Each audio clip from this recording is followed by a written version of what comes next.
माँ बाप बच्चे को बोलते हैं पढ़ो पढ़ो पढ़ो, तुम नहीं पढ़ोगे तो फिर फेल हो जाओगे। अच्छा, पढ़ना, हम ये नहीं बोलते कि नहीं पढ़ना चाहिए, पढ़ना चाहिए, लेकिन बच्चे को सही सिखाइए। ये बेटा तुम्हारा ड्यूटी है, तुम स्टूडेंट हो, तुम्हारा ड्यूटी है, तुम पढ़ो, रिजल्ट भगवान देंगे। इससे क्या फर्क पड़ेगा? इससे बहुत फर्क पड़ेगा। आज जो बच्चे डिप्रेशन में जा रहे हैं, आज जो यंगस्टर्स, नौजवान लोग सुसाइड कर रहे हैं, वो नहीं करेंगे, डिप्रेशन में नहीं जाएंगे। आज हमने बच्चों को सिखाते हैं कि बेटा तुम मेहनत करो, तुमको फल मिलेगा। जब वो मेहनत करता है और उसको फल नहीं मिलता है क्योंकि उसके भाग्य में नहीं है, उसके कर्म में नहीं है, उसको समझ में नहीं आता मैं कैसे डील करूं।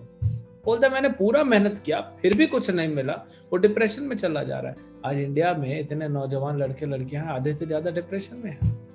क्या कारण है? कारण यही है क्योंकि आप स्कूल में और घर में यही सिखाते हो बेटा मेहनत करो तो तुमको मिलेगा। लेकिन अगर मेहनत करने से मिल जाता तो सबको मिल जाता, लेकिन नहीं मिल रहा है। क्या धीरू भाई अंबानी से ज्यादा मेहनत करने वाले लोग नहीं है इस दुनिया में? है, लेकिन वो तो इतने बड़े नहीं हो पा रहे। ये है अज्ञानता, यह है रजोगुण।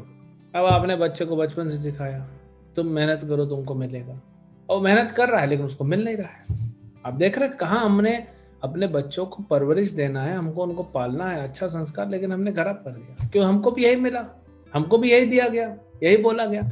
भगवान तो अर्जुन को एक बार भी नहीं बोले अर्जुन तुम मेहनत करो और युद्ध जीत जाओगे। नहीं, भगवान बोल रहे हैं माम अनुस्मरण युद्ध च अर्जुन, मेरा स्मरण करो, युद्ध करो।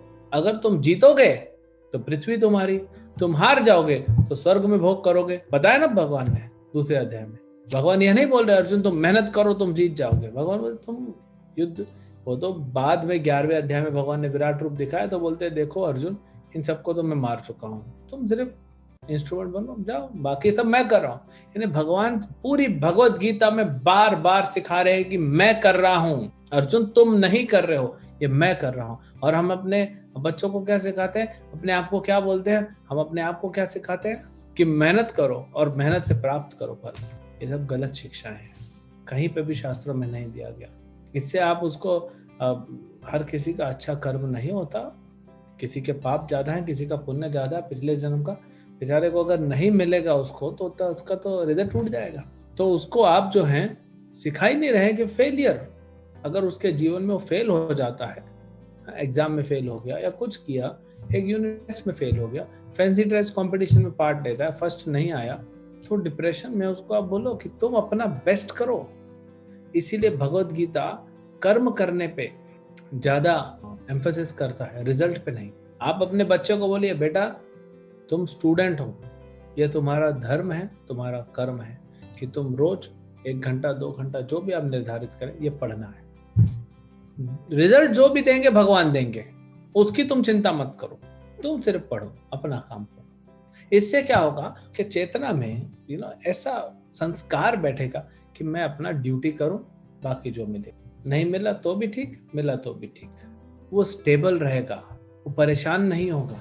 भगवान दूसरे अध्याय में कहे ना दुखेशु अनुविद्नाहम न सुखेशु विगत स्प्रिय। दुख में ज्यादा दुखी हो जाता है, सुख में ज्यादा सुखी हो जाता है। आजकल के लोग ऐसे ही हैं, थोड़ा दुख मिलेगा ना इतना दुखी हो जाएगा जैसे जीवन का अंत हो गया, और सुख मिलेगा तो ऐसा सुख में सुखी हो जाएगा कि कुछ और है ही नहीं। ये दोनों टेम्पररी है भाई। ये शिक्षा देनी चाहिए हमको, ये संस्कार, और ये हमको भी सीखना चाहिए। क्या आप लोगों ने कम मेहनत की है? मेहनत तो की है ना, लेकिन हर कोई तो अरबपति खरबपति नहीं बन जाएगा। इसका मतलब नहीं आप मेहनत नहीं किया, आपने मेहनत की है। तो आपको ये समझना पड़ेगा कि ये भगवान के आयोजन से हमारा कर्म फल है बस।